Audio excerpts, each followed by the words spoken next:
Yeah, at the outset, I would like to thank AIOS for this opportunity. So, before starting with the details, I'll start with an interesting case. This was a 35-year male which started seeing black spots in front of his right eye since 1.5 years.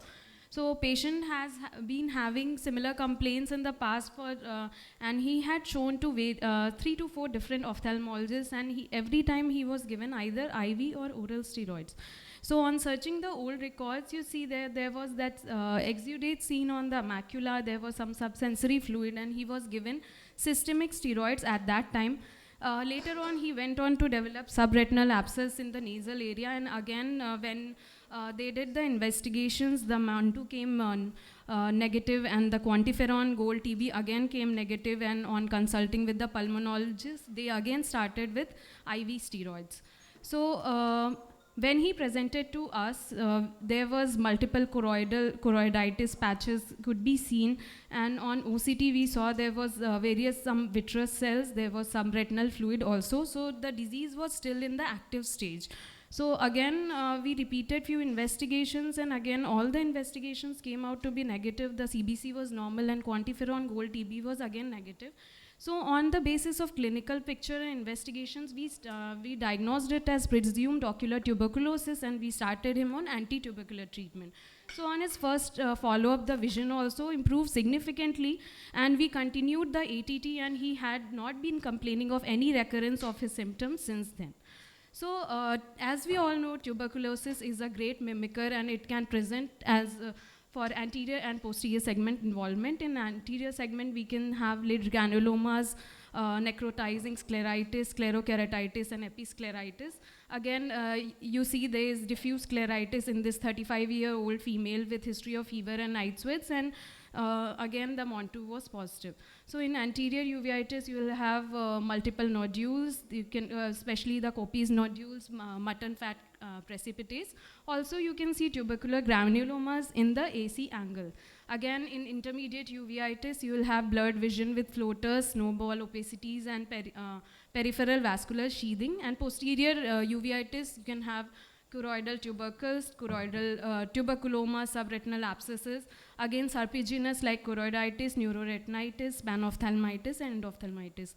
This was a case of tubercular meningitis. Here we can see multiple choroidal tubercles in the fundus. So through the fundus picture also you can make a systemic diagnosis. Again, choroidal tuberculomas generally present as a large solitary mass and may mimic a tumor. So this was a large massive tuberculous choroidal granuloma. And here in this patient also you see there are multiple choroidal tubercles, and on starting with ATT and systemic steroids, you see that the patient has improved significantly and the vision has gone back to 6/6.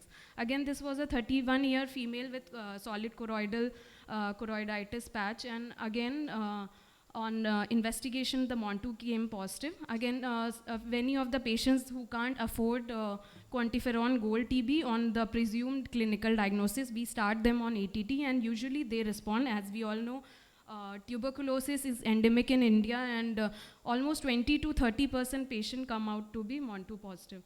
Again, on the multiplication of the bacilli in the caseous material, they can lead to subretinal abscess, and they can have disseminated tuberculosis. And this was a 13-year-old girl with miliary tuberculosis, and optic nerve head TB abscess can be seen in this patient.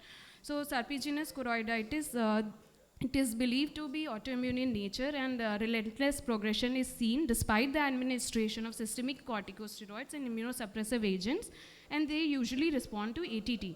So we need to differentiate the tubercular serpiginous-like choroiditis from the classic serpiginous choroiditis, where we see that there is no concomitant vitritis usually seen in the peripapillary region, and usually bilateral, whereas in tuberculous cases you see there is some vitreous inflammation.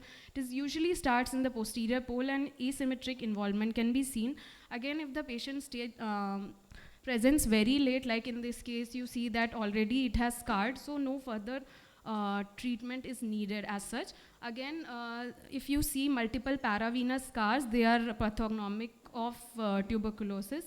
Again, tubercular retinal vasculitis, Eales disease is commonly seen in young, healthy male patients, and usually there is presence of periphlebitis. So this was a patient, 20-year male with periphlebitis, and multiple choroidal non-perfusion areas were seen, and on starting with ATT with steroids, you see beautiful resolution of the subretinal fluid, and there was significant improvement in vision also.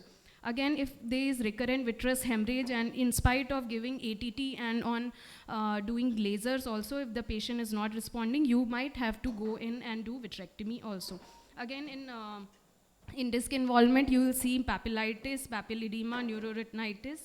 And like in this case, this was a patient where you see that peripapillary hemorrhages and disc edema is seen, and on starting with ATT, the disc edema has completely resolved and the patient has responded beautifully. Again, you have to do FFA in patients where you have to rule out any active lesion. Like in this case, there were some paravenous scars, and if you see on the FFA, you see there is some disc leak. Again, endophthalmitis and panophthalmitis if there is rapid progression of intense inflammation. And for investigations, you need to do chest X-ray, MON2, quantiferon gold TB. And on treatment, on chest X-ray needs to be done to see any hilar lymphadenopathy. And direct evidence, usually there is low yield, but in cases of endophthalmitis, you can see, you can do diagnostic vitrectomy also. So PCR, you can do aqueous and vitreous humor. PCR sensitivity is good. And as I have already discussed the FFAOCT findings, and treatment, usually the all the 4 drugs are given for initial 2 months, and later on followed by 4 to 7 months of 2-drug regimen is followed, and concomitant use of corticosteroids is necessary to limit the damage to ocular tissue caused from delayed type hypersensitivity. Again, you have to look for side effects of ATT, like ethambutol toxicity is dose related. Again, central scotomas, disc edema, disc hyperemia, and optic atrophy, retinal edema needs to be seen. Thank you.